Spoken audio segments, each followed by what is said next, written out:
យើងសូមជូនពរសុខសួស្តីឆ្នាំថ្មីចម្រើនក្រុមប្រការមន្ត្រីកសិករទាំងរដ្ឋាពោ5ប្រការចម្រើនចម្រើន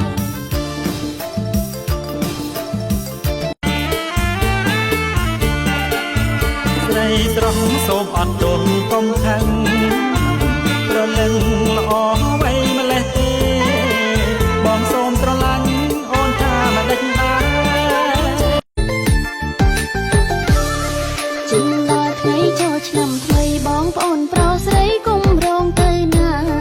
ជិះដល់ថ្ងៃចូលឆ្នាំថ្មីបងប្អូនប្រុសស្រីគុំរងទៅណាទៅក្រុង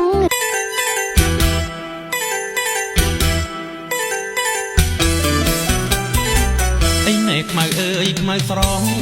ដើរដូចហងអាយ៉ាប្រញាប់ទៅណាឈប់សិននា